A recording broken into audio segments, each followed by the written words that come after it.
Hey, St. John, this is Pastor Adam. And right before we get into today's interview, I want to give you a heads up.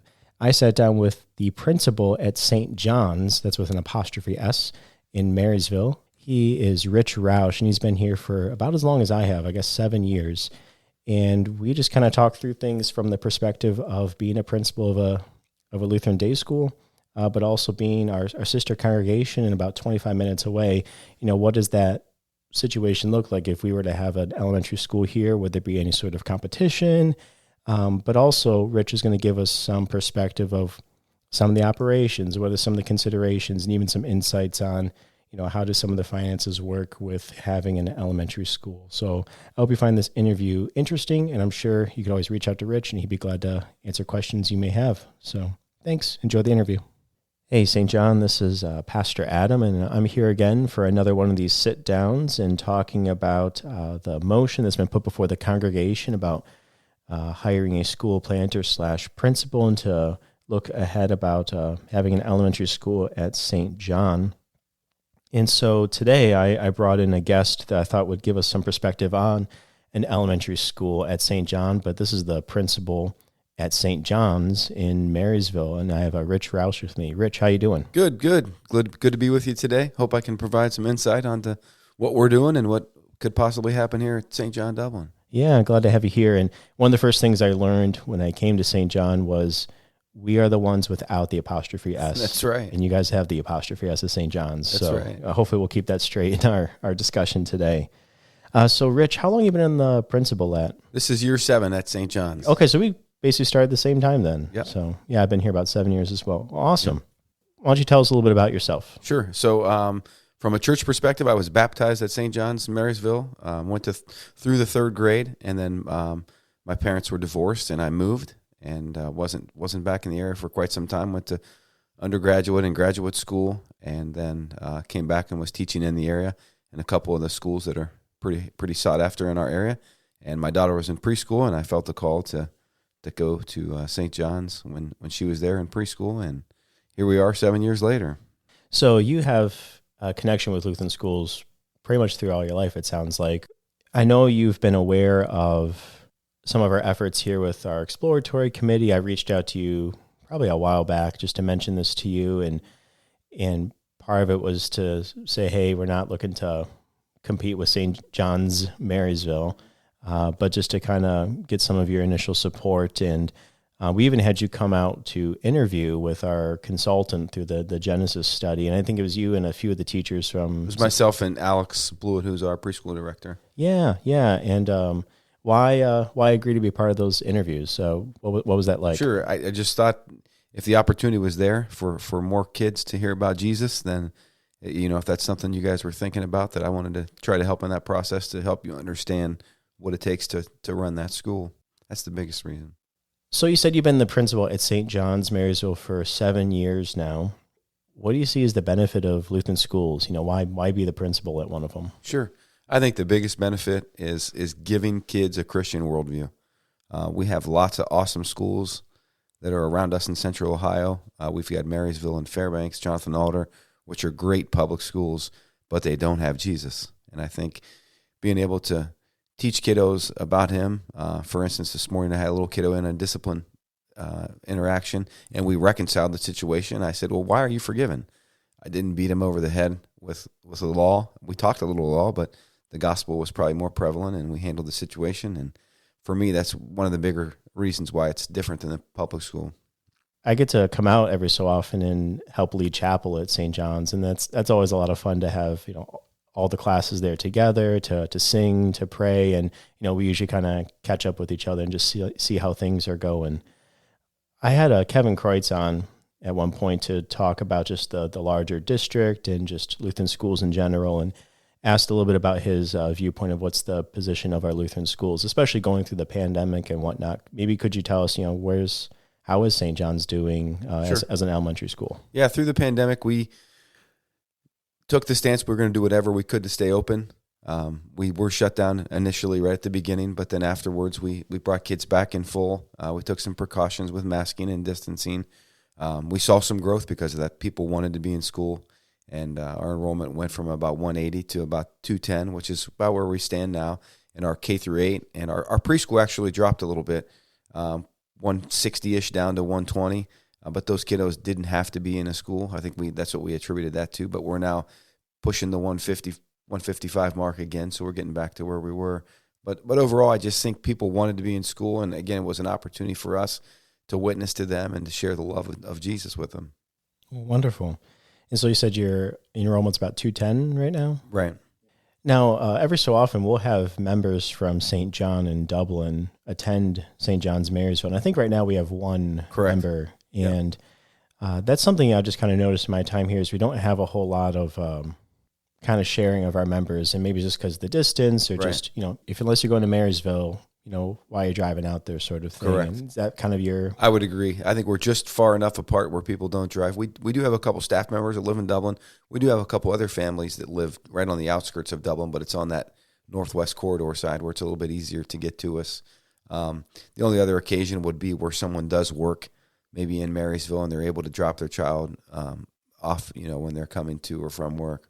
Yeah, and so that's something I've just kind of wondered, like, we're not looking to compete, if we were to have an elementary school, and it's pretty common across our church body to have multiple Lutheran schools in an area, but it just seems like, the morning commute, whichever way the parents are driving, that's probably the school they would head towards is my sense of that. Sure, I would see more partnering opportunities from field days to worship days to doing celebrations for Reformation Day, different things like that we could partner staff and or resources together. I would see that as being a huge benefit.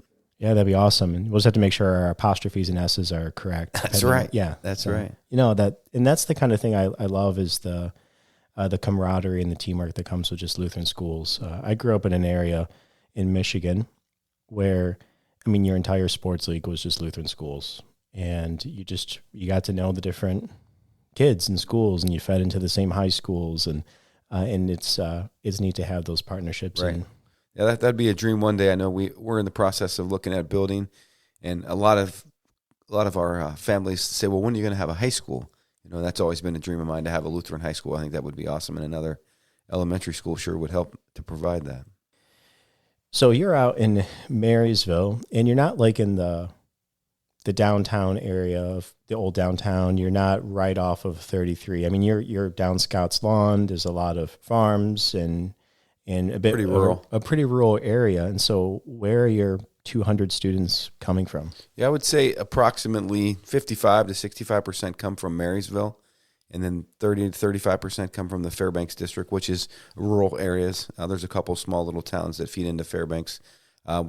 Few from Dublin, a few from Ben Logan, a few from Olentangy, a few from Richwood, which is the North Union School District, a few from the Ben Logan School District up near Bellefontaine, and I think a few from the Triad Local School District, which is out in Champaign County. So, again, some of those are folks that are coming in. They're working in Dublin or they're working in Marysville, so they bring their kiddos. There's a few that make the commute just because they really want a Christian education. Sounds like some folks here are willing to travel and make sure that they can be at St. John's. Mm-hmm.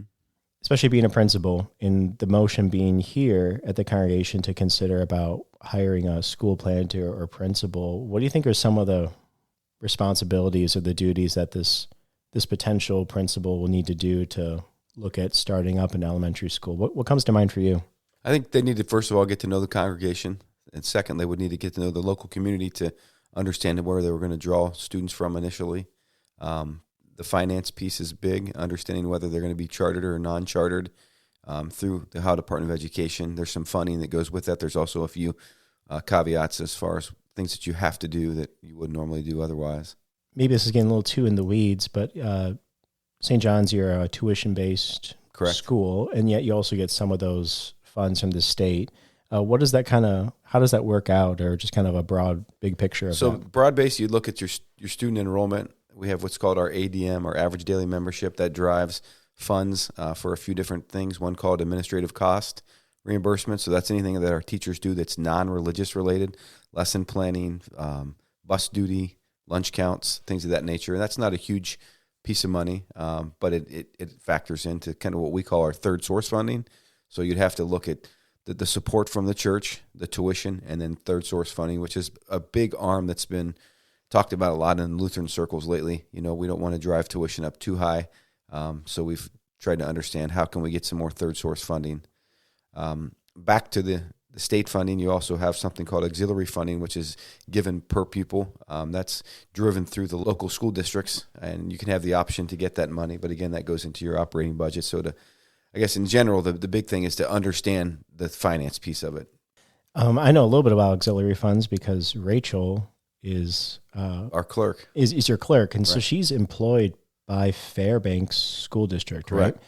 And yet she's kind of like a liaison for St. John's, and Right. so she helps order a lot of the curriculum and Chromebooks and resources like that. I think even some of those funds go towards helping pay for like some of your specials teachers, right? Professional development, one of our intervention teachers. Yeah, and so it's really neat to see how Ohio is pretty favorable towards Lutheran schools in this way. Coming from Michigan, I don't think there's anything like this. And Right. One of the biggest things, again, just to stress the finance piece, there's a couple new opportunities. One is called a SGO, a scholarship granting organization, which I believe St. John Dublin is already part of. Yeah, I was hoping to bring that up because we can already do this now for our early childhood center. So SGO, it's this kind of a tax write-off. Correct. It's an immediate credit where in your Ohio state taxes you can give a donation to a school. Right. And as long as you record in your taxes, it's an immediate credit. And so it's kind of directing. If you have a liability, you can give up to $750, and if you have a liability, that liability then goes away. Yeah, and in some sense, you get to kind of say, "I want my tax dollars to do this." Exactly. And that's a really neat opportunity. And I think it's $750 for an individual, Right. or for a couple, it's $1,500. Correct. It's live for St. John's in Marysville, and it's live for St. John in Dublin with our early childhood center. And I think Steve Armstrong would be the member here who would give you some more information about that. So you mentioned auxiliary, you mentioned some of these other third source funds, but there's also Ed Choice is another thing that comes up in. Right. Ed Choice is a state voucher program, and there's two of them. There's one called Ed Choice, just Ed Choice, and the other one is Ed Choice Expansion. Ed Choice is based on the school district in which you reside. If it's an underperforming district, you can take the voucher and apply it to a school that might be an Ed Choice qualifying school. It's a program you have to apply to be part of. And then Ed Choice Expansion is strictly a need-based, based on your poverty level of the family. And again, they can receive up to this year it's up to $5,400. Okay, per student? Per student. There's also a couple of special needs scholarships, one called the Autism Scholarship and one called the John Peterson Scholarship. If a student's on an IEP, they can be awarded finances for tuition and services that they receive at the school. And so all these things, and so there's the third source funding, there's support from the congregation, but there's also just tuition dollars that come from families. Right. And all that together helps run St. John's in Marysville. Correct. And that tuition piece, I'll put a big ampersand around it, the fact that we can't discount what we do. So that's one thing that I would also stress to the decision makers is don't discount your tuition necessarily. I think we've done that a lot in the past, and that's why a lot of our schools have closed because they didn't have the financial backing. So there has to be a delicate balance. You mean to communicate from the outset to parents, this is the cost to educate a child here at St. John's, and just make sure they know of that total? That's what you mean? Yes and no. Yes, let them know if it costs X amount of dollars, that's how much it is, and this is how much the congregation kicks in, and this is how much we get from the state. This is how much we get from third source funding, whether it's an SGO or a foundation that gives you money, and then this is how much you're responsible for tuition. At St. John's, we have a couple of scholarships, a worship scholarship and an engagement scholarship, which is about 35% of our total tuition if someone applies for it, that they can receive it. There are a few things that we put on paper that they have to meet in order to continue to get that, and that would be up to this congregation. There's lots of different ways to go about it. I think the encouraging thing from this is to hear that there are a number of sources and ways to go about stitching all this together. Right. Well, Rich, I've really enjoyed our conversation so far, and as we work towards bringing it to a close, I just want to recall that conversation we had way back when I said, hey, we have a subcommittee that's kind of doing some investigating and exploring the feasibility of having an elementary school at St. John. And I remember you were quite encouraging over the phone about that. And now that we've reached this point before the congregation to consider this motion of hiring a school planter / principal, What would be your thoughts now? Should we kind of pull the plug on this idea? What encouragement, or what are you thinking now? I think God's planted something here. I think it's getting watered. You have your kindergarten. It's going well. I think you should continue to pray for that planter, that person that's going to come and sow a couple more rows so that your school can grow. Awesome. Well, Rich, thank you so much for being here. You're welcome. And have a good rest of your day. Thank you, sir. All right. Bye.